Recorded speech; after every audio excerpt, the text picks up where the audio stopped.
So we pack a lot of CSA boxes around here. We've got 124 that go out every week. We do Tuesday and Thursday are our pack days. And so this is sort of where we do it all.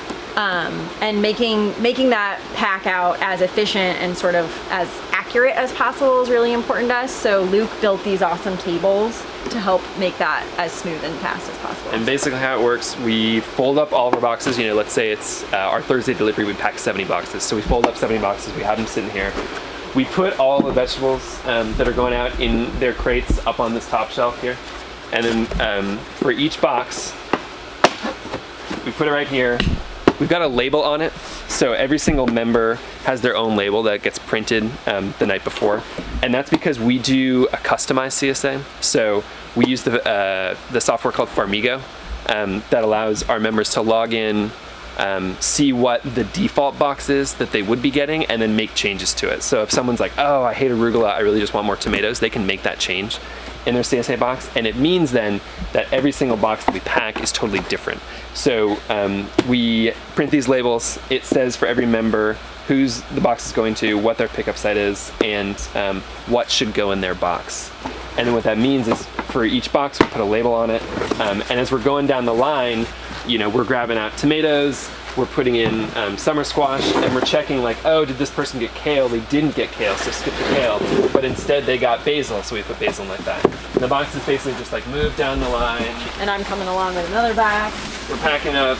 We finally get to the end. The box, they get stacked right here. They get folded. Then once we've got like a whole pickup site in, the walk-in cooler is right here at the end of the line. And we just open them up and the boxes go in there.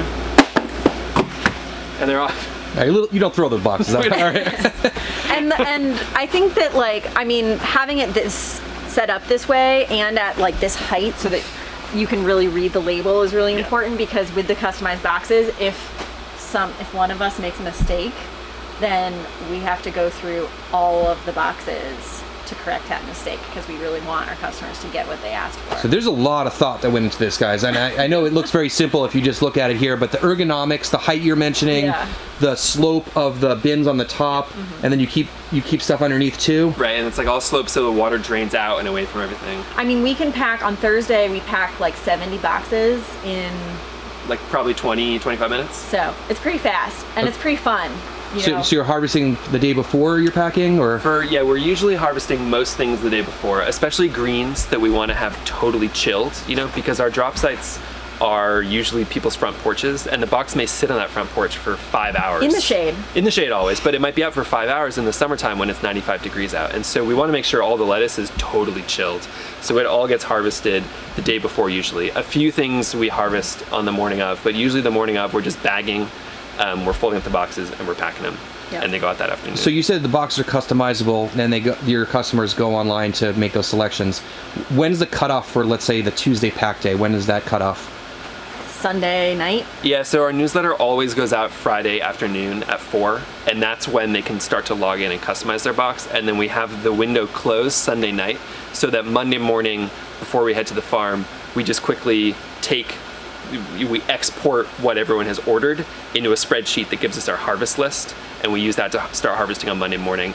And then Monday night, before we are going to pack boxes, we print out all the labels, you know, so everything's good to go. Monday morning we show up, we pack our boxes. Okay, so these totes up here that will have all your produce, you already know how much you're going to be putting in boxes, so that's what you've harvested. Yeah, yep. So like on Monday morning we're like, okay, tomorrow's Tuesday's delivery, you know, 40 people want a kale in their box, we're harvesting 40 kale, and we're packaging it in such a way that it's in these crates and it's going to be really easy to pack and load up.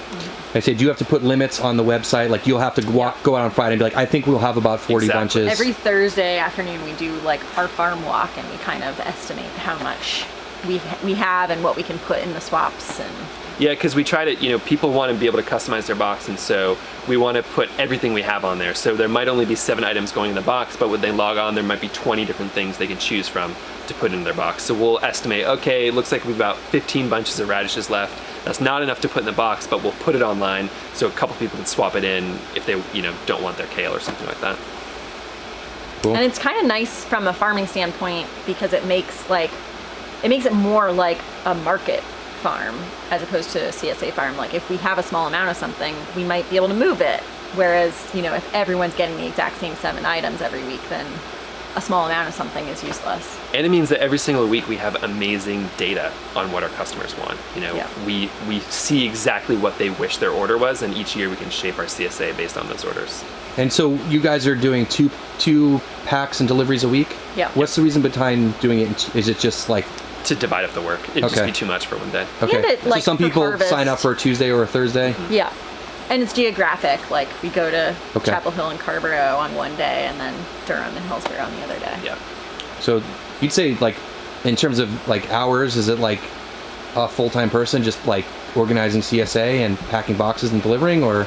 No, I mean, when we've worked it out, because we've really thought about, should we be a farmer's market farm or a CSA farm, and we've gone the direction of CSA farm, but in order to make that decision, we really thought through basically what are all the hours devoted to marketing through each outlet, and the CSA, the way we have it set up, is actually fewer hours than having to, bag everything for market, load up your van, go to market, stand there, sell everything, load up, go home. The CSA ends up being less than that. So you're saying you're recording a lot of data with, what you're selling, and you're getting all that stuff from your customers and what they're buying.